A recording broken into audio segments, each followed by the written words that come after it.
یہ کہانی کراچی شہر کی ہے۔ کراچی جسے روشنیوں کا شہر کہا جاتا ہے۔ یہاں کے کچھ لوگ بھی روشنی کی طرح اندھیرے مٹانے کا کام کرتے ہیں اور کچھ روشنی کو اندھیرے میں بدلنے کی سی فطرت رکھتے ہیں۔ خیر، اچھے اور برے لوگ ہر جگہ ہی پائے جاتے ہیں۔ یہ کہانی بھی کچھ مثبت اور کچھ منفی کرداروں سے مل کر بنی ہے۔ تو آئیے چلیے میرے ساتھ اس گھر میں جہاں سکینہ اماں اپنے بیٹے کے ساتھ رہتی ہے۔ یہ ایک لوئر مڈل طبقہ ہے۔ یہاں گلیاں کچی اور مکان اکھڑے سیمنٹ والے کچے پکے بنے ہوئے ہیں۔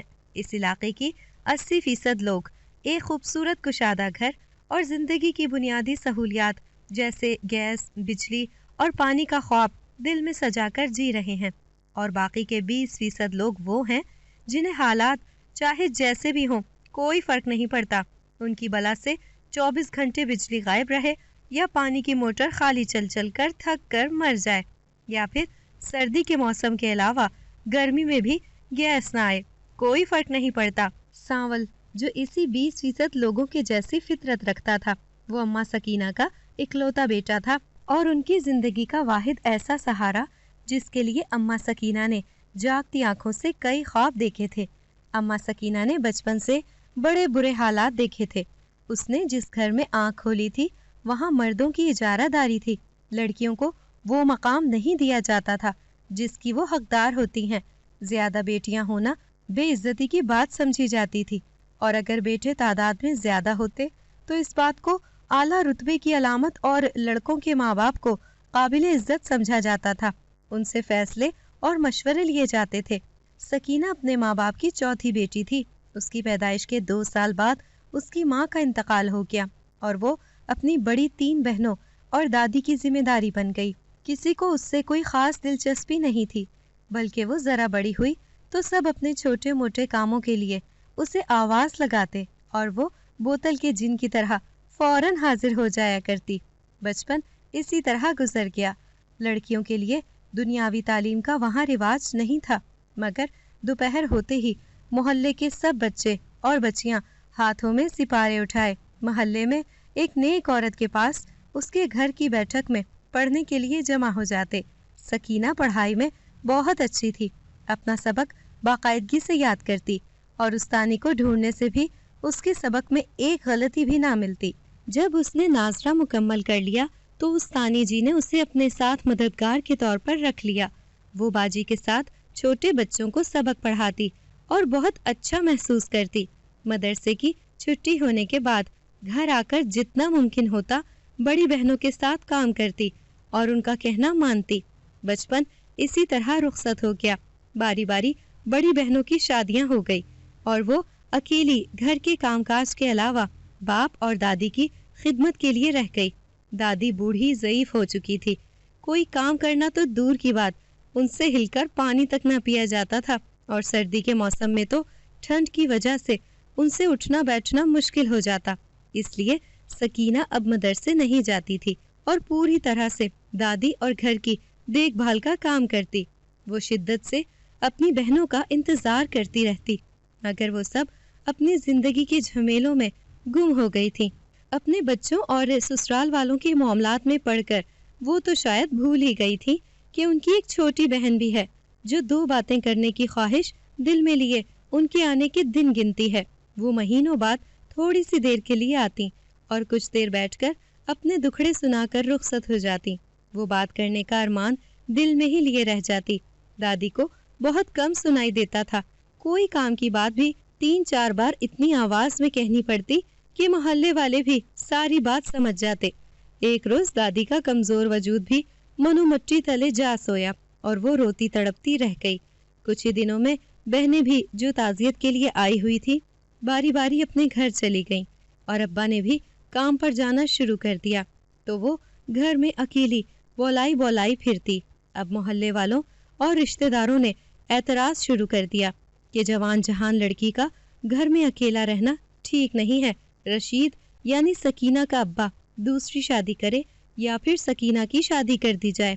اس سے پہلے کہ لوگ اس بات کو ہی مسئلہ بنا کر رشید کے خلاف ہو جاتے، اس نے دوسری شادی کرنے کا فیصلہ کیا اور جلدی اپنے محلے کی ایک رشتہ کرانے والی عورت زیتون کی مدد سے رشتہ تلاش کر لیا۔ سکینہ کی نئی ماں نے گھر میں قدم رکھا تو اس گھر کو صرف اپنی ملکیت سمجھا۔ اس کی نظر میں سکینہ کی کوئی اہمیت نہ تھی۔ ہانڈی چولہا سکینہ نے سنبھال لیا تھا اور جھاڑو برتن سکینہ کی ذمہ داری تھی۔ کپڑے بھی سکینہ ہی دھوتی۔ کھانے پینے کی چیزوں پر اس کی سوتیلی ماں کا قبضہ تھا۔ محلے والے اور سکینہ کی بہنیں یہی سوچتی کہ وہ ایک اچھی عورت ہے جس نے گھر میں آتے ہی چولہا سنبھال لیا ہے، جبکہ اس کی چالاکی سے صرف سکینہ واقف تھی۔ وہ بوٹیاں خود کھا کر آلو اور شوربہ سکینہ کے لیے چھوڑ دیتی اور جان بوجھ کر روٹی کم بناتی، جس کی وجہ سے پیٹ بھر کھانا سکینہ کے لیے مشکل ہو جاتا، مگر وہ اسی میں خوش تھی اور کچھ کہہ کر گھر کا ماحول خراب نہیں کرنا چاہتی تھی، اسی لیے اس نے کبھی کسی کے سامنے ماں کی برائی نہیں کی تھی۔ وہ ایک صبر کرنے والی لڑکی تھی۔ رضا اکثر اپنی خالہ کے گھر آتا جاتا رہتا تھا۔ اسے کم بولنے والی اور زیادہ سوچنے والی سکینہ میں کوئی دلچسپی نہ تھی، مگر سکینہ کی ماں رمشا کو نکمے اور آوارہ بھانجے رضا کے لیے سکینہ بے حد مناسب لگی تھی۔ اس کی بہن فرخندہ نے مرنے سے پہلے اس سے وعدہ لیا تھا کہ اس کا آخری سب سے چھوٹا سپوت اب اپنی خالہ رمشا کی ذمہ داری ہے۔ بڑے بھائی تو اپنی شادیاں کروا کر ایک طرف ہو گئے تھے، اس کی کسی کو بالکل فکر نہ تھی۔ ویسے فکر ہوتی بھی کیوں، نہ وہ کوئی کام کرتا تھا اور نہ ہی بیوی کی ذمہ داری اٹھانے کے قابل تھا۔ سبھی بھائی بھابیاں اس بات سے اچھی طرح واقف تھے۔ کسی کو اس بات کی پرواہ تھی تو وہ رمشا تھی، جسے صرف بہن سے کیا وعدہ نبھانا تھا اور اپنی بہن کے پرانے احسانوں کا قرض اتارنا تھا، جو اس نے رمشا کے بیوہ ہونے پر اپنے گھر رکھ کر اور رشید سے نکاح پڑھوا کر۔ اس کی فطرت تھی کہ جو بات ایک بار دماغ میں سما جاتی، جب تک عمل نہ کر لیتی سکون سے نہ بیٹھتی۔ اجی میں کہتی ہوں اپنا رضا سکینہ کے لیے کیسا رہے گا؟ اچھا دیکھا بھالا بچہ ہے۔ ایک رات جب رشید کام پر سے آ کر کھانا کھا رہا تھا، رمشا نے موقع دیکھ کر بات کہہ دی تھی۔ رشید سوچ میں پڑ گیا، پھر بولا، بات تو تیری ٹھیک ہے، سکینہ کی عمر زیادہ ہوتی جا رہی ہے۔ اس عمر میں بڑی تینوں اپنے گھر بار کی ہو گئی تھیں۔ ان کی وقت پر شادیاں اماں کی وجہ سے ہوئی تھیں۔ ہم تو شاید ان کی طرح ذمہ داری اٹھانے کے قابل ہی نہیں۔ رشید رنجیدہ سا ہو گیا۔ ایسی کوئی بات نہیں ہے، میں اپنی بچی کی اسی ہفتے بات پکی کر کے دکھاؤں گی۔ رمشا نے لوہا گرم دیکھ کر چوٹ کی۔ رشید شکر گزار نظروں سے اسے دیکھنے لگا۔ رمشا نے اپنے کہے کو سچ کر دکھایا تھا اور اگلے ہی مہینے تھوڑا سامان دے کر سکینہ کو رضا کے ساتھ رخصت کر دیا تھا۔ رضا کے تینوں بھائیوں نے جائیداد کا بٹوارا کیا تو رضا کے حصے میں بھی ایک چھوٹا سا گھر آ گیا تھا، جس میں سکینہ دلہن بن کر گئی تھی۔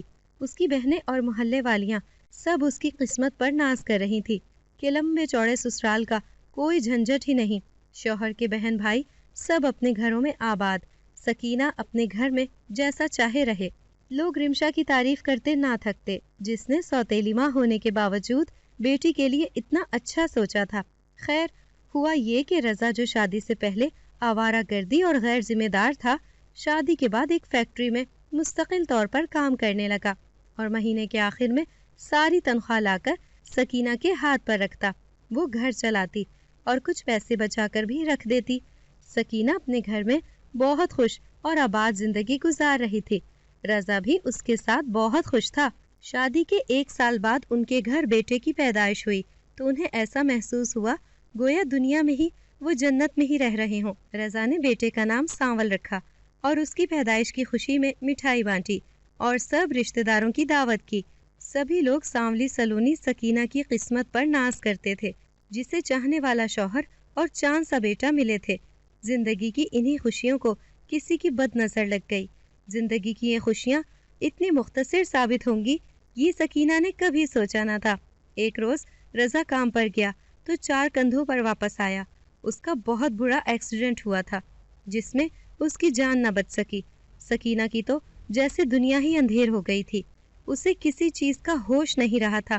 لوگ اسے ہوش میں لانے کی کوشش کرتے، مگر وہ چیختی چلاتی اور پھر سے ہوش سے بیگانہ ہو جاتی، اور جب اسے ہوش آیا تو رضا منو مٹی تلے جا سویا تھا۔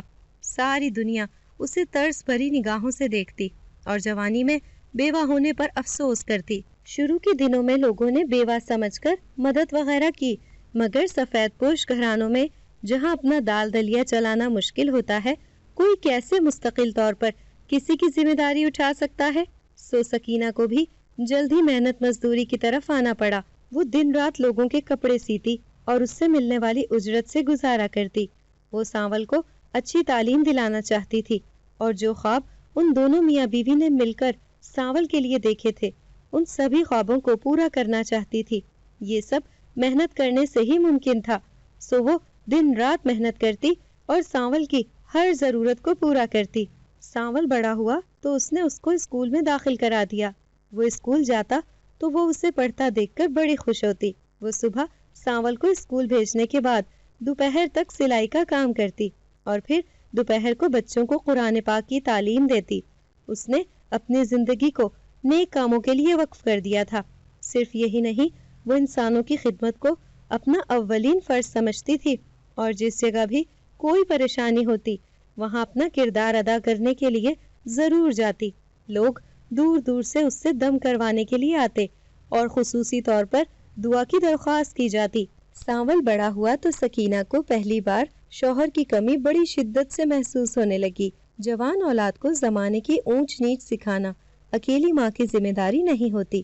یہ بات سکینہ کو اس روز سمجھ آ گئی جس دن سانول پہلی بار سگریٹ ہاتھ میں پکڑے گھر میں داخل ہوا۔ اسے دیکھ کر سکینہ کا سر چکرایا تھا اور اپنے سارے خواب مٹی میں ملتے معلوم ہوئے تھے۔ اسے اپنی محنت کا ایسا صلہ ملنے والا تھا اس نے کبھی خواب میں بھی نہیں سوچا تھا۔ کچھ ہی دیر میں اس نے خود کو سنبھالا اور اس کے قریب آ کر پیار سے اسے سمجھانے لگی، میرے پتر، یہ چیز صحت کی دشمن ہے، اس سے دور ہو جا، تجھے میرے پیار کا واسطہ، میرے ویر۔ سکینہ کا انداز منت بھرا تھا۔ کیا ہے ماں، کیا میں اب اپنی مرضی سے جی بھی نہیں سکتا؟ سانول نے ناگواری سے کہا تو سکینہ دوپٹے میں منہ چھپا کر پھوٹ پھوٹ کر رونے لگی۔ کیوں روتی ہے میری پیاری ماں؟ سانول سگریٹ پھینک کر خوشامد کرنے لگا۔ مت بول مجھے ماں۔ سکینہ نے اس کا ہاتھ جھٹکا اور منہ دوسری طرف پھیر لیا۔ ماں، میں تو صرف تجھے یہ احساس دلا رہا تھا کہ تیرا لاڈلا اب بڑا ہو گیا ہے۔ خیر سے کام بھی کرنے لگ جاؤں گا بہت جلد ہی، بس تو سہرے کے پھول کھلانے کی فکر کر اب۔ سکینہ اس کی بات سن کر حیران رہ گئی۔ ضرور تجھے کسی چڑیل نے کوئی پٹی پڑھائی ہوگی، سکینہ نے غصے سے کہا تو سانول بول پڑا، ایسے مت کہہ ماں، نورین تیری ہونے والی بہو ہے اور میں اس کے خلاف ایک لفظ نہیں سننا چاہتا۔ اس نے سخت لہجے میں کہہ کر بات ہی ختم کر دی۔ کل اس کے گھر رشتے کے لیے چلنا، میں شام میں مٹھائی لے آؤں گا، وہ حتمی انداز میں کہہ کر سونے کے لیے چلا گیا اور سکینہ کی نیندیں حرام کر گیا۔ اس نے اپنے اکلوتے بیٹے کے لیے کیا کیا خواب نہیں سجائے تھے۔ چاند سی دلہن ڈھونڈنے کا ارمان دل میں ہی رہ گیا تھا۔ نورین کو وہ بہت اچھی طرح جانتی تھی۔ اسی محلے میں گلی کے آخری کونے میں 2 پٹ کا چھوٹا سا دروازہ نورین کا ہی تھا۔ وہ 2 چھوٹے بھائی اور ایک بہن اور ماں کے ساتھ رہتی تھی۔ ماں باپ میں علیحدگی ہو چکی تھی اور اس کی وجہ نورین کی ماں فرحانہ کی ہر کام میں بلا وجہ چالاکی دکھانے کی عادت اور وقت بے وقت جھگڑا کرنا تھا۔ اتفاقیہ طور پر اس کی دونوں بیٹیاں ماں کا سایہ تھیں اور لڑنے جھگڑنے کے معاملے میں تو اپنی ماں سے 2 ہاتھ آگے تھیں۔ انہیں اپنے بناؤ سنگھار کا خاصا شوق تھا، تبھی بن ٹھن کر سانول کے دل پر وار کرنے میں کامیاب ہو گئی تھیں۔ اگلے دن سکینہ بیٹے کی محبت میں مجبور ہو کر اور کچھ یہ سوچ کر کہ وہ محبت میں پاگل ہو کر کوئی غلط قدم نہ اٹھا لے، رشتے کے لیے مٹھائی اٹھائے نورین کے گھر چل دی۔ نورین کی ماں تو جیسے رشتے کے انتظار میں ہی تھی، بلکہ یہ کہنا زیادہ بہتر ہے کہ وہ اپنے ہونے والے داماد کے ساتھ سارے معاملات طے کر چکی تھی۔ سو فوراً ہاں میں جواب دے کر ایک طرح سے بات پکی کر دی۔ سکینہ کے دل میں رشتے سے انکار ہونے کی جو ذرا سی امید تھی وہ بھی دم توڑ گئی اور وہ گھر آ کر بہت غمزدہ ہوئی، مگر پھر خود ہی اپنے دل کو سمجھایا کہ بیٹے کی نئی زندگی کی شروعات میں رونا ڈالنا اچھی بات نہیں، برا شگن ہے۔ اگلے دن اس نے ڈھیر ساری مٹھائی منگوائی اور سارے رشتہ داروں اور پورے محلے میں بانٹ دی۔ نورین کی ماں نے بات پکی ہونے کی دعوت کی تو اس نے نورین کے لیے مہنگے کپڑے، جیولری، میک اپ، ہر چیز خریدی اور مٹھائی کے ٹوکرے کے ساتھ اپنی بہنوں اور ماں کو ساتھ لے کر بڑی خوشی سے گئی۔ نورین خوشی کے مارے ہواؤں میں اڑتی پھر رہی تھی اور اپنی جیت کا جشن منا رہی تھی۔ خیر وہ دن بھی ختم ہوا اور سکینہ اس رشتے پر سمجھوتا کر کے اور صبر کے گھونٹ بھر کر پھر سے اپنی مصروفیات میں کھو گئی۔ سانول نے نورین اور اس کی ماں کے دباؤ میں آ کر شادی کے لیے رٹ لگا رکھی تھی۔ سکینہ بری کی تیاریوں میں لگ گئی اور ہر چیز اعلیٰ معیار اور خوبصورت بنائی۔ جو بھی دیکھتا سکینہ کی پسند کی داد دیے بغیر نہیں رہتا۔ نورین کا جب جی چاہتا منہ اٹھا کر سسرال آ جاتی۔ یہی نہیں، ہر معاملے میں اپنی ٹانگ اڑا کر اس گھر پر اپنی ملکیت ظاہر کرتی۔ کبھی کبھی سکینہ کو بہت برا لگتا، مگر وہ خاموش رہتی۔ اسے کچھ کہہ کر وہ سانول کا دل خراب نہیں کرنا چاہتی تھی۔ بیچاری اس بات سے تو بالکل ہی بے خبر تھی کہ بہت جلد اس کا وہی حال ہونے والا ہے جو باپ کے گھر سوتیلی ماں کی موجودگی میں تھا۔ خیر، ایک دن تو اس نے حد ہی کر دی۔ دوپہر کا وقت تھا۔ اماں سکینہ کے پاس پڑھنے کے لیے آنے والے بچوں کے آنے کا وقت ہو گیا تھا۔ اسی وقت نورین بھی بڑے دھڑلے سے ہونے والے سسرال میں مٹر گشت کرنے کے لیے آ گئی اور بڑے مزے سے بیٹھ کر ادھر ادھر کی باتیں کرنے لگی۔ اماں، یہ کیا تم ہر روز گھر میں بچوں کا رش لگائے رکھتی ہو؟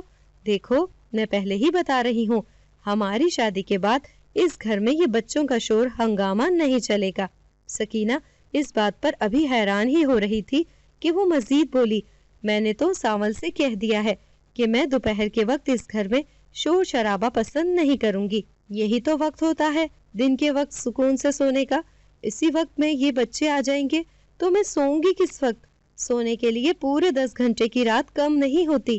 پھر بھی اگر دن میں سونے کی چاؤ سسرال آ کر ہی پوری کرنے ہیں تو ٹھیک ہے میری بچی، میں سانول کو کہہ دوں گی کہ تیرے لیے کوئی بہتر ٹھکانہ ڈھونڈ لے، کیونکہ بچے تو روز آئیں گے، ان کو تو نہیں روک سکتی۔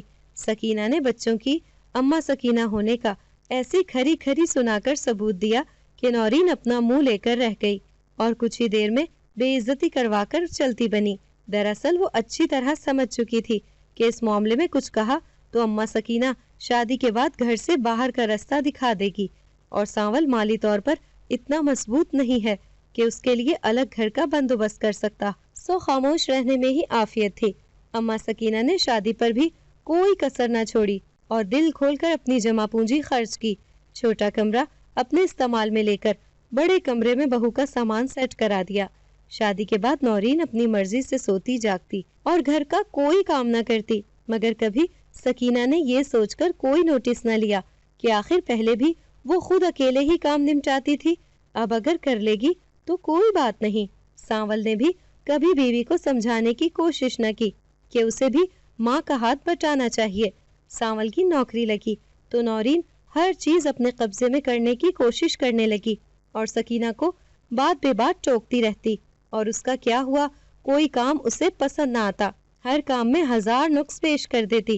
سانول صبح کا گھر سے نکلا، رات کو واپس لوٹتا تو اماں سکینہ اسے کوئی شکایت لگا کر پریشان نہیں کرنا چاہتی تھی۔ انہی دنوں نورین کو ماں بننے کی خوشخبری ملی تو خود کو آسمان سے اتری شے سمجھنے لگی۔ سانول اور سکینہ بے حد خوش تھے اور اسی خوشی کی وجہ سے اماں سکینہ اس کا برا رویہ بھی ہنس کر ٹال رہی تھی۔ ویسے بھی اب تک تو وہ اس کی بری فطرت کی عادی ہو ہی گئی تھی۔ سانول اور سکینہ اس کا بڑا خیال رکھتے۔ اماں سکینہ ہر روز گھر میں اس کی پسند کا کھانا بناتی اور سب سے پہلے اس کو نکال کر پیش کرتی۔ ایک روز فرحانہ بیٹی کی طرف آئی تو نورین عادت کے مطابق ریموٹ ہاتھ میں پکڑے ٹی وی کے آگے پڑی تھی اور سکینہ برتن دھو کر سلائی کر رہی تھی۔ نوری، تو اس بڑھیا سے اس کی کمائی کا حساب مانگنے لگی کہ نہیں؟ فرحانہ نے اس کے کان میں کہا تو وہ ہنس پڑی۔ لو جی، کر لو گل، مانا میں بے شرم ہوں مگر اتنی بھی نہیں کہ اس سے اس کی کمائی کا حساب کتاب کروں گی، اور ویسے بھی وہ گھر میں ہی خرچ کرتی ہے، معلوم ہے مجھے۔ اس کے جواب پر فرحانہ سر پیٹ کر رہ گئی۔ ہمیشہ جھلی ہی رہنا تو، وہ تو مجھے بھی معلوم ہے کہ وہ گھر میں ہی خرچ کرتی ہوگی، مگر پاگل لڑکی، بھرم بنانا بھی کوئی چیز ہوتی ہے۔ اس گھر میں تو نے اپنے پاؤں مضبوط کرنے ہیں اور مالکن بننا ہے۔ تو لکھ لے میری بات، جب تک ہر چیز پر سانپ کی طرح مالک بن کر نہیں بیٹھے گی تو مالکن بن ہی نہیں سکتی۔ میری بچی، یہ بڑھیا مجھے آگے کھسکتی ہوئی نظر نہیں آ رہی۔ کچھ لوگ ہوتے ہیں ڈھیٹ، جو مرتے نہ جان چھوڑتے، یہ بھی مجھے ایسی ہی لگتی ہے۔ اگر بچہ ہونے کے بعد اس گھر میں اپنی حکمرانی چاہتی ہے تو ابھی سے کھیل شروع کر، اور خالی خولی ایک دکان سے سن کر میری باتوں کو دوسرے کان سے نہ اڑا، بلکہ اس ٹی وی شیوی کو چھوڑ کر آج سے ہی عمل بھی کر۔ اتنی لمبی چوڑی نصیحت سے نوری بہت کچھ تو سمجھ ہی گئی تھی، سوچنے پر مجبور ہو گئی۔ بات تو تیری 100% درست ہے ماں، مجھے کرنا کیا چاہیے؟ وہ ماں سے پوچھنے لگی۔ اب آئی نا لائن پر، فرحانہ ہنس کر بولی اور اسے سمجھانے لگی، تو اس بڑھیا کو کسی بھی طرح کونے سے لگانے کی کوشش شروع کر دے، پورے گھر پر اپنی حکومت چلا اور ساتھ ساتھ گھر کے کام بھی کیا کر، تاکہ اس بڑھیا کا پتہ صاف ہو اور پورے گھر پر صرف تیری اجارہ داری ہو۔ ماں نے تفصیل سے سمجھایا تو نورین کی موٹی عقل میں بات سما ہی گئی۔ اگلے دن صبح کے وقت نورین کو ناشتہ بناتے دیکھ کر سکینہ بہت خوش ہوئی اور دل سے اس کے لیے دعائیں کرنے لگی۔ وہ دل میں سوچ رہی تھی کہ چلو اچھا ہے، نورین کو ذرا دیر سے ہی صحیح مگر گھرداری کی فکر ہوئی اور وہ اپنی ذمہ داری نبھانے لگی ہے۔ وہ ابھی خوش فہمی کے سمندر میں تیر ہی رہی تھی کہ نورین نے اس کے آگے ناشتے کی ٹرے رکھی۔ آدھا پراٹھے کا ٹکڑا اور آدھی پیالی چائے دیکھ کر سکینہ کو اپنی آنکھوں پر یقین کرنا مشکل ہو گیا۔ اتنی تنگ دل نہ وہ خود تھی اور نہ ہی اسے اتنی تنگ دلی کی اس سے امید تھی۔ پھر اس نے یہ سوچ کر اسی پر گزارا کر لیا کہ ہو سکتا ہے نورین اتنے عرصے بعد چولہے کے آگے بیٹھ کر تھک گئی ہو اور اس نے کچھ کہہ کر پہلے ہی دن کوئی بدمزگی پیدا کرنے کے خیال سے خاموشی ساتھ لی۔ نورین نے ساس کو صبر سے کھانا کھاتے دیکھ کر دل ہی دل میں اپنی پہلی جیت کا جشن منایا اور ناشتے سے فارغ ہو کر یہ بات ماں کو بتانے چلی گئی۔ ماں بیٹی کو خوش دیکھ کر خود بھی خوش ہو گئی اور اسے مزید کامیابی کے گر سکھانے لگی۔ نورین اپنی ماں کو عقل مند سمجھتے ہوئے اس کی ہر نصیحت کو پلو میں باندھ رہی تھی اور دوسری طرف اماں سکینہ ان فتنہ پرور ماں بیٹی کی ہر چال سے بے خبر گھر گھر سلائی مشین چلا رہی تھی۔ سکینہ گھر میں نئے مہمان کے آنے کا بے چینی سے انتظار کر رہی تھی۔ اس نے اس کے لیے بہت سارے کپڑے بھی سی لیے تھے۔ نورین پر ماں کی پڑھائی پٹیوں کا ایسا اثر تھا کہ کبھی بھی ساس کی محبت اسے نظر نہ آئی تھی، البتہ وہ اس کی اس محبت کو دکھاوا ہی سمجھتی۔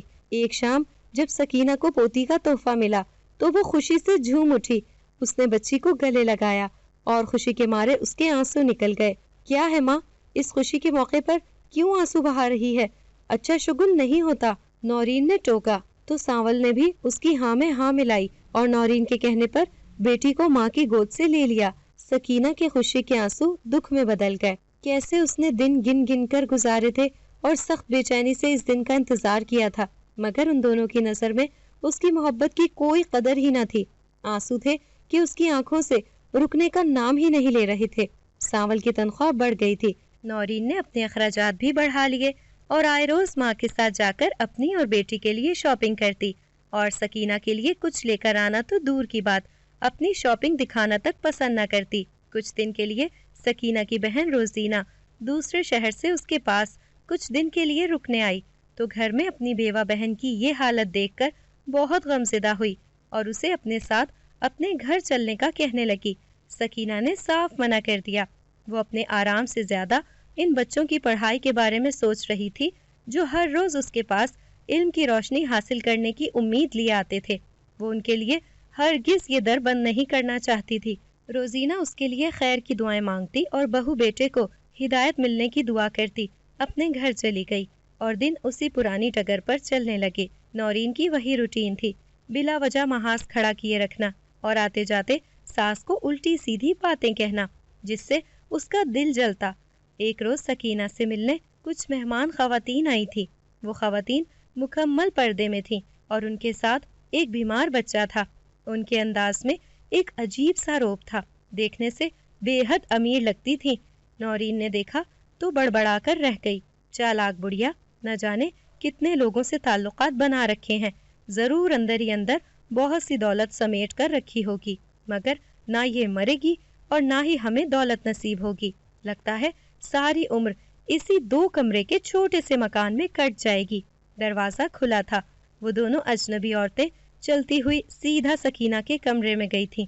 آج جمعے کا دن تھا اور پڑھنے کے لیے آنے والے بچوں کی چھٹی تھی۔ یہی وجہ تھی کہ سکینہ فرصت کے لمحات میں مشین پر پوتی کی فراک سینے میں مصروف تھی۔ وہ اپنے سامنے ان قیمتی لباس میں موجود امیر عورتوں کو دیکھ کر حیران رہ گئی تھی۔ انہوں نے بڑے ادب سے سکینہ کو جھک کر سلام کیا اور اس کی پرانی اور ٹوٹی چارپائی پر ہی بڑے ادب سے بیٹھ گئیں۔ ہمارا بچہ بیمار ہے، ہم اسے دم کروانے کے لیے لے کر آئے ہیں، ان میں سے ایک عورت نے کہا۔ سکینہ نے بچے کو اپنے پاس بٹھایا اور اس کی آنکھوں میں دیکھ کر مرض کی نوعیت جاننا چاہی تو حیران رہ گئی۔ وہ بچہ جنات کی قوم سے تھا۔ اسے حیرت ضرور ہوئی مگر اسے کوئی خوف محسوس نہ ہوا، اور اس نے اپنے طریقے کے مطابق اپنی ہتھیلی بچے کی پیشانی پر رکھ کر دم کرنا شروع کیا۔ جیسے ہی اس کا دم مکمل ہوا، بچے کے بخار کی شدت کم ہو گئی تھی۔ اس کے چہرے پر واضح طور پر سکون محسوس کیا جا سکتا تھا۔ آپ کا بہت شکریہ اماں سکینہ، ان میں سے ایک عورت نے سکینہ کا شکریہ ادا کیا اور اپنے ہاتھ سے جگمگ کرتا ہوا ایک سونے کا کنگن نکال کر سکینہ کی طرف بڑھایا۔ یہ ہماری طرف سے آپ کے لیے تحفہ ہے۔ اماں سکینہ اتنا قیمتی کنگن دیکھ کر حیران ہوئی سو ہوئی، مگر اس سے بڑھ کر اس بات پر یقین کرنا مشکل تھا کہ کوئی اسے اتنے پیار اور مان سے تحفہ بھی دے سکتا ہے۔ وہ مسکرائی اور انکار میں سر ہلا کر بولی، بیٹا مجھے اس کی ضرورت نہیں ہے، اور سچ بات تو یہ ہے کہ یہ تمہارے ہاتھ میں ہی سج رہا ہے، اور میں نے کبھی اتنی قیمتی چیزیں استعمال کی ہیں اور نہ ہی مجھ بوڑھی جان پر یہ جچتی ہے۔ سکینہ کے عاجزی سے کہنے پر دوسری عورت مسکرائی اور بولی، کیا آپ چاہو گی کہ آپ اپنے مہمان کا نذرانہ قبول نہ کر کے انہیں رسوا کرو؟ اتنی دھیمی آواز اور شائستہ انداز میں شکوہ تھا کہ سکینہ مزید انکار نہ کر سکی۔ وہ لوگ وہاں سے گئیں تو سکینہ کو ایسا محسوس ہوا جیسے ہوا کے تیز جھونکے کا گزر ہوا ہو۔ نورین تجسس کے مارے کمرے سے باہر نکلی اور اس سے پہلے کہ ساس سے کچھ پوچھتی، اسے بڑی شدید قسم کی ایک کے بعد ایک چھینکیں آنے لگیں۔ وہ چھینک چھینک کر ادموئی ہو گئی اور بھول ہی گئی کہ کس کام سے ادھر آئی تھی۔ اس کی چھینکیں رکی تو چھوٹی نیند سے جاگ کر بری طرح رو رہی تھی۔ اس نے بھاگ کے جا کر بیٹی کو اٹھا کر گلے لگایا اور اسے چپ کرانے لگی۔ سکینہ نے سونے کا کنگن اپنے تکیے کے غلاف میں چھپا دیا تھا تاکہ نورین اس کے بارے میں نہ جان سکے۔ اس دن کے بعد ایسا ہونے لگا کہ جیسے ہی نورین اماں سکینہ کے ساتھ کوئی پنگا کرتی یا کسی بھی طرح تنگ کرتی، اسے یوں ہی چھینکوں کا دورہ پڑ جاتا، یا کبھی وہ گر جاتی اور اسے چوٹ لگ جاتی۔ وہ عورتیں دوبارہ آئی تھیں اور اپنے بچوں کو اماں سکینہ کے پاس قرآن پاک پڑھانے کے لیے بٹھا دیا تھا۔ ان کے بچے بے حد حسین تھے، موٹی اور بڑی سی بھوری آنکھیں اور سنہری بالوں والے یہ بچے نہایت خوبصورت تھے۔ کوئی ایک بار انہیں دیکھتا تو نظر ہٹانا مشکل ہو جاتا۔ اماں سکینہ کے علاوہ ان کی حقیقت کوئی نہیں جانتا تھا۔ وہ دوسرے بچوں سے بات نہیں کرتے تھے اور سکینہ کے علاوہ ہر انسان سے صاف کتراتے تھے۔ عام انسانی بچوں کی نسبت انہیں بہت کم وقت میں سبق یاد ہو جاتا تھا۔ اس کی ایک وجہ یہ بھی تھی کہ وہ بچے شرارتیں نہیں کرتے تھے، صرف اپنی پڑھائی پر توجہ دیتے تھے۔ ایسا نہیں تھا کہ وہ بالکل سیدھے سادے اور بھولے بھالے بچے تھے، بس انہیں وہاں شرارت کرنے سے سختی سے منع کیا گیا تھا، اور ان کے ذہن میں تعلیمی درسگاہ کی اہمیت اس انداز میں بٹھائی گئی تھی کہ وہ پوری دل جمی سے اپنی پڑھائی کرتے تھے۔ وہ مخصوص وقت پر وہاں پڑھنے کے لیے آتے اور سب بچوں کے چلے جانے کے کافی دیر بعد جب اندھیرا پھیل جاتا، اس وقت وہ وہاں سے نکل جاتے۔ کوئی نہیں جانتا تھا کہ وہ کس جگہ سے آتے ہیں۔ اماں سکینہ نے بھی کبھی یہ بات جاننے کی یا ان کی ٹو میں رہنے کی کوشش نہ کی تھی۔ آج کل نورین نے نئی ضد پکڑ لی تھی۔ وہ سانول سے الگ گھر کی فرمائش کر رہی تھی۔ پہلے پہل سانول نے اسے سمجھانے کی بہت کوشش کی، اور جب اپنی ہر کوشش کو ناکام پایا تو قرض لینے کے لیے کوششیں کرنے لگا۔ اتنے عرصے میں وہ نورین کی فطرت سے اچھی طرح واقف ہو گیا تھا کہ وہ جان بوجھ کر ایک نہ ایک مطالبہ کیے رکھتی ہے۔ مقصد صرف اپنی اہمیت کا احساس دلانا ہے۔ وہ اچھی طرح جانتا تھا کہ وہ اپنی اس ضد سے پیچھے نہیں ہٹے گی۔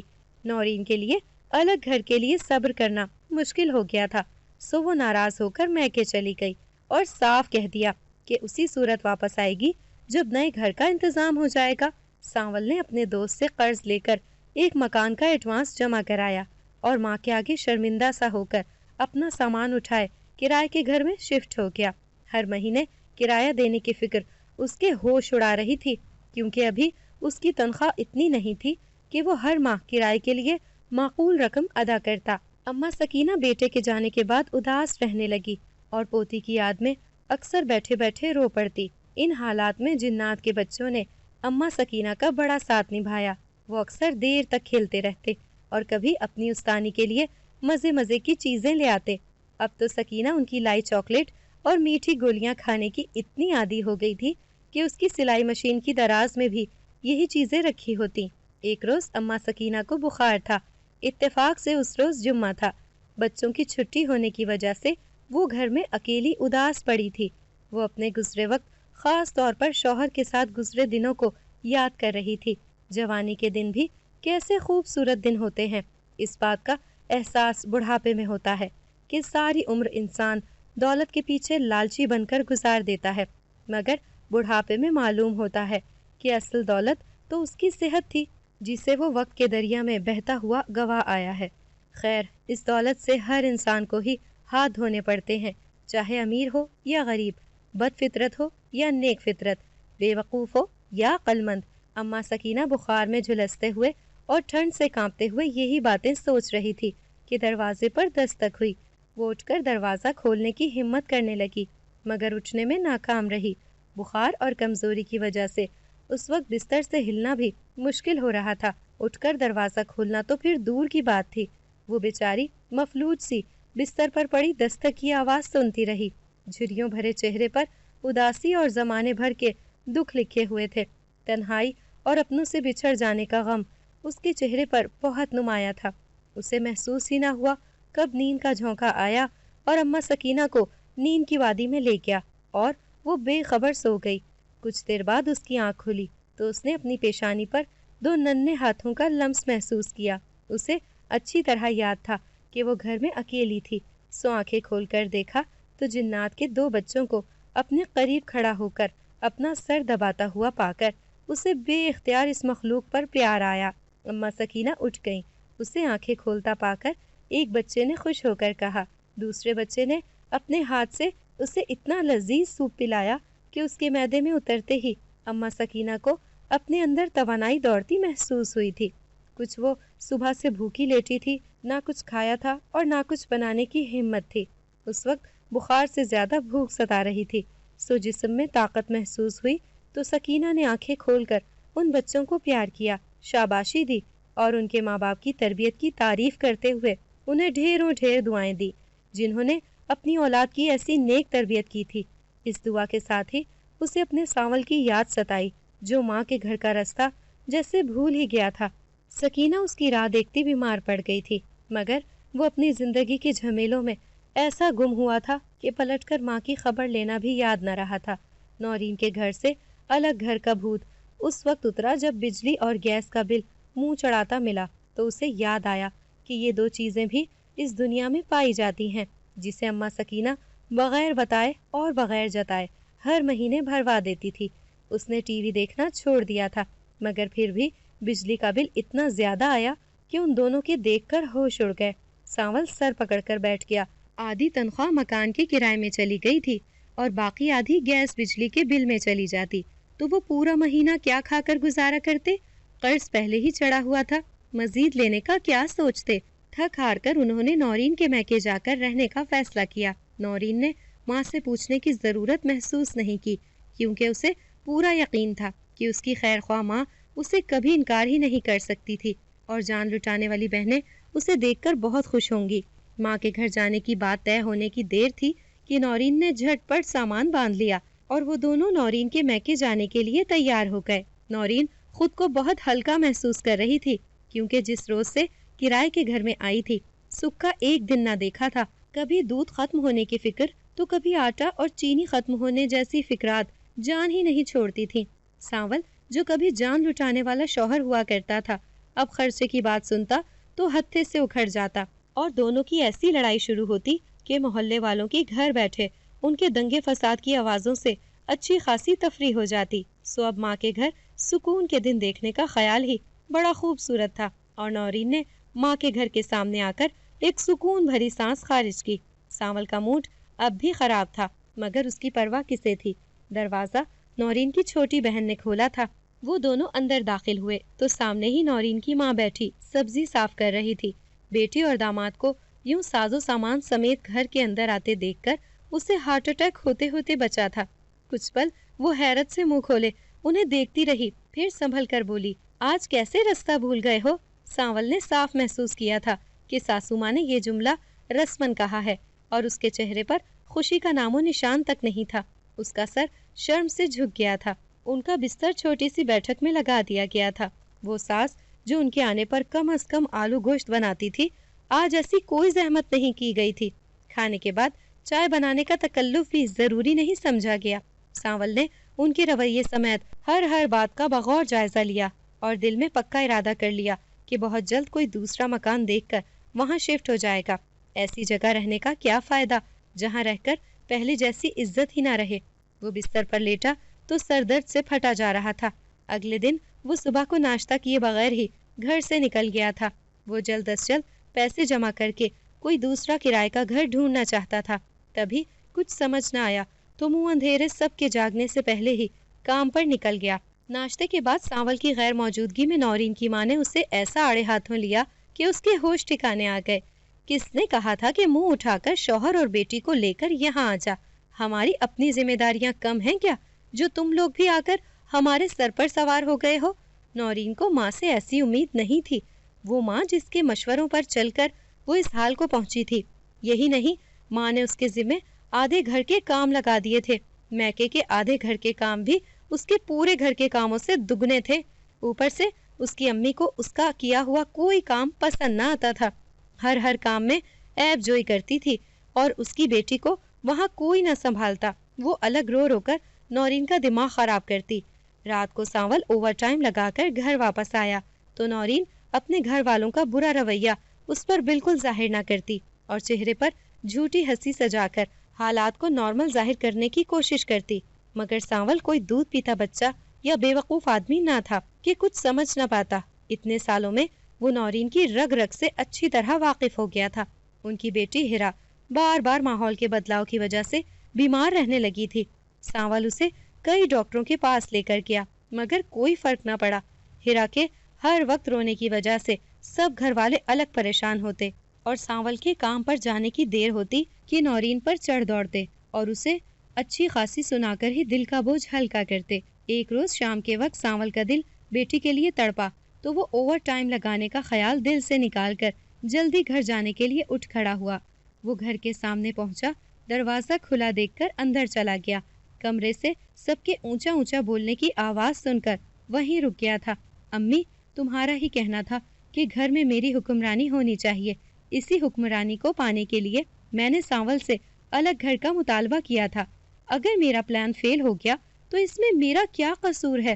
تم نے ہی تو کہا تھا کہ سانول کی ساری کمائی پر میرا حق ہے اور مجھے کسی طرح اپنے قبضے میں کرنی چاہیے۔